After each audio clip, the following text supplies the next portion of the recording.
briefing notes, what I've learned about this province is that it's all about secrets. And of course, some people don't like that.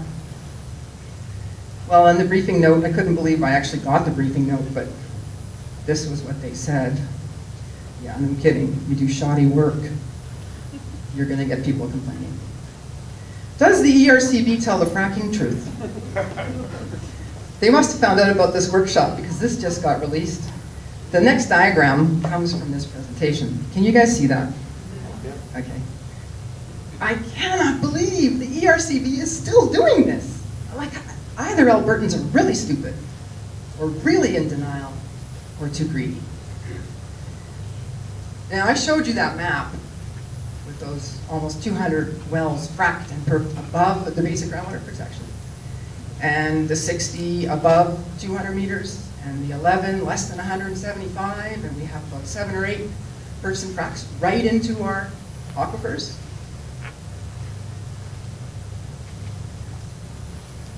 Where I have the cursor, they're saying that's a water well, but they're not showing any industry fracks there. They're showing the CBM fracks below the basic groundwater protection. Industry is fracking way above it. They still are. EnCana made an internal rule to no longer frack more shallow than 200 meters below the surface. But last summer, I found some data in my community. Again, they had on a well. So why does the ERCB not tell us the truth? Albertans are very accommodating to big oil and gas. Why not tell us? We're letting industry do what they want. And these are the risks. And this is what we'll do for you if your water goes bad. Because this is how we get to continue living the way we do in this province. But no, they give us stuff like this.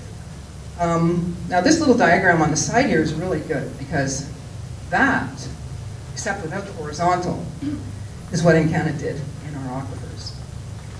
They fracked gas released by fracking. So the dramatic changes of gas in our water, the incredibly dangerous levels of gas in our water, yeah, that's natural. I'd like to bring up cumulative effects. What if those fracks that industry have admitted they don't know what they do all the time, what if those CBM fracks join up to the wellbore of the deep shell and all those layers of casing get compromised? You're just seeing a few wells here. That is not what the picture looks like when you get fracked. We have some sections with 20 wells a section. They want to do a lot more than that. Then you've got all the old wells. You've got stratigraphic chest holes. What are the cumulative effects? I can't believe the ERCB is doing this. I can't. So a few quotes. Always very deep. Yeah, EnCana promised us that too. They've already fracked our aquifers. They say they have strict regulations. If you read my statement of claim, it lists all the regulations and laws that we allege EnCana violated, and I do want to make a statement that of course all these allegations have to be proven in court, and all the opposing parties have a chance to respond. Storage, they talk about storage of produced fluids, but I didn't see much about the actual chemicals. From their new frac brochure that goes with this presentation, they have regulatory requirements in place that are designed to prevent any hydraulic fracturing fluid from mixing or entering groundwater or surface water, regardless of whether it's toxic or not. Well, what about that? Yeah, that's kind of not nice. Oh yeah, and they always tell us, oh, we take protection of your groundwater and your environment and your land so seriously. So more, some of the concerns, the issue, contamination from fracking. And the ERCB, again, they strictly limit the depth of shallow fracking, but they're deceiving Albertans with their propaganda. They're not putting on that map, on that diagram, where they're fracking, or where they're allowing industry to frack. This is a killer. I'd like you guys to maybe think about this, and in the question period, maybe you can explain it. There has not been a documented case of direct contamination. Now, Michael Binion, who's with Questar, who wanted to frack Quebec, and the Quebecers chased him out of there, smart people. I'm from Quebec originally. I always have to get that in. Well, he admitted in testimony to a parliamentary committee in Ottawa last year that it was known that shallow fracking had interfered with Rosebud's aquifers.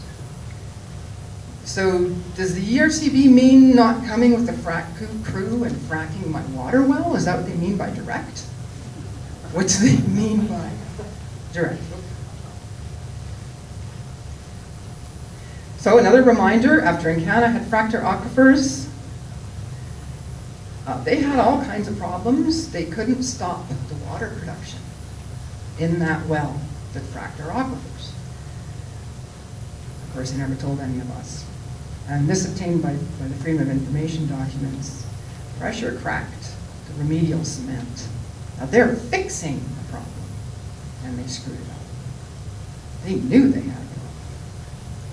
The Research Council says, oh, no, there's no contamination problems from this well because EnCana cemented it shut.